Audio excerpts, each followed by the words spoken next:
देखिए, प्रचार का प्रचंड आगाज हो चुका है और अंजाम क्या होगा ये हम सभी जानते हैं, क्योंकि योगी आदित्यनाथ जब बोलते हैं तो उसे अलग अलग प्रदेशों में कोट किया जाता है। उनकी बातों को जनता सुनती है और गौर से सुनती है, लेकिन ये कितनी मुश्किल खड़ी करने वाला है, क्योंकि अभी और प्रचार होने वाले हैं। चलिए जानकारी आपके सामने रख रहे हैं। देखिए, 13 दिन शेष हैं, ऐसे में प्रचार बहुत मुस्तैदी के साथ चल रहा है। दिल्ली चुनाव में भारतीय जनता पार्टी ने पूरी ताकत झोंक दी है। चुनाव प्रचार में सीएम योगी ने हुंकार भरी। 4 दिन में 14 रैलियां करने वाले हैं। 4 दिन में 14 रैलियां होंगी। सीएम योगी आज दिल्ली में 3 तूफानी रैली कर रहे हैं। पहली रैली हो चुकी है, 2 रैलियां और होनी है। किराड़ी में पहली जनसभा को उन्होंने संबोधित किया। हमने सुनवाया क्या बड़ी बातें उन्होंने कही। जनकपुरी और करोल बाग में भी उनकी सभा अब से कुछ ही देर में। जो हिंदू वोटर्स है, खास तौर पर उन्हें एकजुट करने पर फोकस है। लेकिन आप ये सोचोगे कि क्या वो मुद्दे होंगे जिस पर योगी आदित्यनाथ पिन पॉइंट करने वाले हैं आम आदमी पार्टी को। पहले तो यमुना का मुद्दा कैसे उन्होंने घेरा है, झूठ बोलने के मुद्दे पर घेरा है, और किन किन मुद्दों पर यहाँ गले की फांस बन जाएंगे वो बयान जो उनके लिए दिक्कत पेश आने वाली है, क्योंकि जनसभा में पहुंचेंगे तो योगी उन मुद्दों पर छोड़ेंगे नहीं। कौन कौन से मुद्दे हैं, चलिए आपके सामने बता रहे हैं। दरअसल केजरीवाल का जो रामायण ज्ञान अभी सामने आया था, हमने आपको प्रहार में भी दिखाया था कि कैसे अलग ही वर्जन वो रामायण का जो आरण्य कांड है उसके बारे में बता रहे थे। वहीं चुनावी हिंदू जो बन रहे हैं, जो सॉफ्ट हिंदुत्व का मुद्दा है, उसको लेकर भी जो उनका नैरेटिव है उसे ध्वस्त करेंगे योगी आदित्यनाथ। यमुना सफाई पर बोल चुके हैं और अभी 14 रैलियों में बोलेंगे वो। पूर्वांचली वोटर्स को जिस तरह से एक बयान सामने आया था योगी आदित्यनाथ का, उस पर भी प्रश्न खड़े करेंगे। दिल्ली दंगे को लेकर उन्होंने आज ही कहा है कि दिल्ली को दंगों में झोंक दिया गया। शाहीन बाग का जिक्र भी उनकी रैलियों में सुनाई देगा। तो ये वो मुद्दे हैं जो आम आदमी पार्टी के लिए मुसीबत खड़ी करने वाले हैं। लेकिन जो हम कह रहे थे कि चुनावी हिंदू का भी जो मुद्दा है वो भी शोर मचाता दिखाई देगा जब बीजेपी के बड़े चेहरे रैली करेंगे, योगी आदित्यनाथ रैली करेंगे, क्योंकि सॉफ्ट हिंदुत्व का मुद्दा यहां अपनाने की कोशिश की है आम आदमी पार्टी ने। आपने देखा होगा, हनुमान मंदिर जा रहे हैं, पूजा कर रहे हैं, चालीसा पाठ कर रहे हैं, ये सब कुछ चल रहा है। तो ऐसे में अब इस मुद्दे पर कैसे घेरने वाले योगी आदित्यनाथ, कैसे पस्त करने वाले आम आदमी पार्टी को, बता रहे हैं आपको। देखिए, आम आदमी पार्टी हिंदू वोटर्स को साधने में जुटी है। पिछले कुछ दिनों में हमने ये देखा है, पुजारी सम्मान योजना आपको याद है ना, 18,000 की घोषणा कर दी गई थी। मंदिरों के जरिए चुनाव जीतने की ये कोशिश है आम आदमी पार्टी की। लेकिन बीजेपी ने क्या किया, हिंदुत्व के फायर ब्रांड नेता को आगे कर दिया, योगी आदित्यनाथ को आगे कर दिया। सीएम योगी हिंदू वोटर्स को साधने में अव्वल है। उनकी छवि पसंद की जाती है, उनकी सनातनी बोली पसंद की जाती है। और हरियाणा और महाराष्ट्र में क्या हुआ था, कैसे हवा बदली थी, योगी आदित्यनाथ के नारों से हवा बदली थी। बटेंगे तो कटेंगे स्लोगन ने बड़ी जीत दिलाई थी, सब कुछ बदल कर रख दिया था।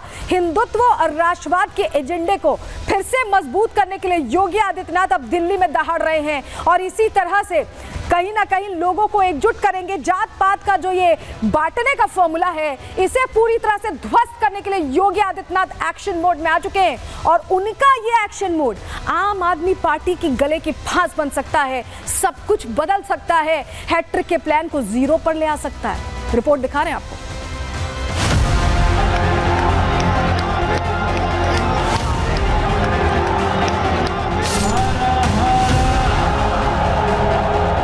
दिल्ली विधानसभा चुनाव में महज 13 दिन बचे हैं। आम आदमी पार्टी जहां चुनावी वादों के जरिए वोटर्स को लुभाने में जुटी है, वहीं बीजेपी भी अपने तरकश के सारे तीर इस्तेमाल कर रही है। लेकिन चुनाव प्रचार को धार देने के लिए पीएम मोदी, गृह मंत्री अमित शाह और हिंदुत्व के फायर ब्रांड नेता और यूपी के सीएम योगी आदित्यनाथ की तिकड़ी चुनाव प्रचार की कमान संभालने जा रही है। इस तिकड़ी में आखिरी वक्त में जनता का मिजाज बदलने की क्षमता है। इस तिकड़ी ने हरियाणा और महाराष्ट्र चुनावों के नतीजों से बता दिया है कि इनके आगे बड़े से बड़े नैरेटिव ध्वस्त हो जाते हैं। आज सीएम योगी दिल्ली में 3 चुनावी सभाएं कर रहे हैं। सीएम योगी कल प्रयागराज में अपनी कैबिनेट के साथ मौजूद थे। त्रिवेणी में स्नान के बाद सीएम योगी सीधा दिल्ली पहुंचे। योगी आदित्यनाथ ने प्रयागराज के भव्य महाकुंभ की चाक चौबंद व्यवस्था करके हिंदुओं के मन में और भी खास जगह बना ली है। ऐसे में योगी का फोकस दिल्ली के हिंदू वोटर्स पर रहेगा। दिल्ली चुनाव में बीजेपी हो या आम आदमी पार्टी, दोनों का फोकस पूर्वांचली वोटर्स पर है। एक और जहां दिल्ली सरकार पूर्वांचलियों का हितैषी बनने का दावा कर रही है, वहीं बीजेपी पूर्वांचल और बिहार के लोगों के अपमान का मुद्दा उठा रही है। लेकिन सीएम योगी वोटर्स का कंफ्यूजन दूर कर देंगे। योगी भले आज दिल्ली आए हैं, लेकिन दिल्ली के लिए उन्होंने कल ही एजेंडा सेट कर दिया था। कल संगम में स्नान से पहले त्रिवेणी की मनमोहक तस्वीरें सामने आई थी, जहां यमुना की कलकल करती लहरें थी, संगम में अठखेलियां करते साइबेरियन पक्षी थे और गंगा यमुना सरस्वती का पवित्र पावन जल था। यमुना दिल्ली में भी है, लेकिन यमुना का पानी ना तो पीने योग्य है और ना ही स्नान के योग्य। वहीं छठ महापर्व के दौरान यमुना का झाग श्रद्धालुओं के लिए परेशानी का सबब बन गया था और दिल्ली सरकार सिर्फ तमाशा देख रही थी। ऐसे में यमुना के जरिए सीएम योगी न सिर्फ पूर्वांचल वोटर्स को साधेंगे, बल्कि बिहार के बड़े वोट बैंक को भी अपने पाले में करने की कोशिश करेंगे। अरविंद केजरीवाल जी से मैं पूछना चाहता हूं, क्या यमुना जी में वह भी अपने मंत्रियों के साथ जाकर के स्नान कर सकते हैं क्या? आम आदमी पार्टी के लिए इस बार का चुनाव आसान नहीं रहने वाला है, जहां एक और आम आदमी पार्टी की फ्रंट लीडरशिप भ्रष्टाचार के आरोपों से घिरी हुई है, वहीं दिल्ली में व्यवस्थाओं की बदहाली पार्टी का काम बिगाड़ सकती है। केजरीवाल आज फ्रस्ट्रेशन में जिस तरह की भाषा बोल रहे हैं, बिहारी, झारखंड वासियों को, यूपी के लोगों को, पूर्वांचलियों को गाली देते, कभी हिंदुओं के ऊपर प्रहार करते। ये वोट लेने के लिए कुछ भी कर सकते हैं, लेकिन केजरीवाल आज फ्रस्ट्रेशन में है, इन्होंने हार स्वीकार कर ली है, इसीलिए इसे अनाप शनाप का बयान दे रहे हैं। ये नकली पॉलिटिकल हिंदू। दिल्ली जीत के लिए बीजेपी ने मोर्चेबंदी शुरू कर दी है। जिन मुद्दों और वादों के दम पर आम आदमी पार्टी सत्ता में वापसी करती रही है, इस बार उन सभी मुद्दों की काट निकाली जा रही है। लेकिन आम आदमी पार्टी की चुनावी स्ट्रैटेजी को सीएम योगी अपनी हिंदुत्व वाली छवि से कितना डेंट पहुंचाते हैं, ये रिजल्ट वाले दिन ही पता चलेगा। Bureau report, Republic Bharat.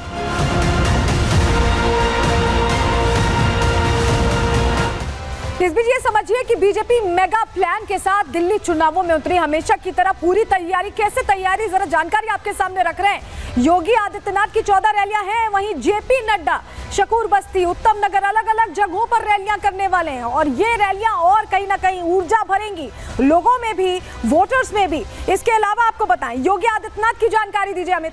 Yogi Adityanath Kirari में बोल चुके हैं, जनकपुरी लगभग पहुंचने वाले, अभी तस्वीर हम आपको दिखाएंगे। करोल बाग में भी रैली है उनकी। इसके अलावा पुष्कर सिंह धामी भी पहुंचने वाले हैं। यूसीसी को लेकर एक्शन प्लान आपको याद है उत्तराखंड में तैयार हो चुका है। मोती बाग और पालम इलाके में वो बोलते दिखाई देंगे। मोहन यादव भी अपनी हिंदुत्व वाली छवि के लिए जाना जाते हैं और वो रोहिणी और मादीपुर इलाके में गरजते दिखाई देंगे। तो तमाम जो हिंदुत्व ब्रांड के नेता हैं उन्हें उतार दिया गया है और शुरुआत, आगाज हुआ है योगी आदित्यनाथ के साथ, जो अपने आप में और मजबूती इस दिल्ली चुनाव में भारतीय जनता पार्टी को देने वाले हैं। लेकिन इस बीच ये समझिए कि लगातार योगी आदित्यनाथ जहां जहां पहुंचते हैं, जहां जहां जो कहते हैं, उसका इतना गहरा असर होता है कि वो कई चुनावों तक उसका शोर सुनाई देता है, उसका जिक्र सुनाई देता है और यही वजह है कि उन्हें जानबूझकर उतारा गया। चलिए जरा आपको बताते हैं कि जब बाबा आते हैं तो टेंशन क्यों बढ़ती है, क्यों ओवैसी के माथे पर अब बल पड़ रहा है। उन्होंने भी उम्मीदवार उतारे हैं, दंगे में शामिल लोगों को उम्मीदवार बनाया है। वहीं आम आदमी पार्टी के लिए भी टेंशन बढ़ गई। लेकिन कितना स्ट्राइक रेट है समझिए। महाराष्ट्र में 92% स्ट्राइक रेट है, सफलता मिली है। हरियाणा में 64%, वहीं झारखंड की बात करें तो भी 38% उनका स्ट्राइक रेट है। जहां जहां गए हैं वहां परचम लहराया है। जम्मू कश्मीर में 100% स्ट्राइक रेट है और यूपी उपचुनाव की बात करें तो 7 सीटों पर परचम लहराया है। तो ये सनातनी झंडा यहां पर लहराने के लिए पहुंच चुके हैं योगी आदित्यनाथ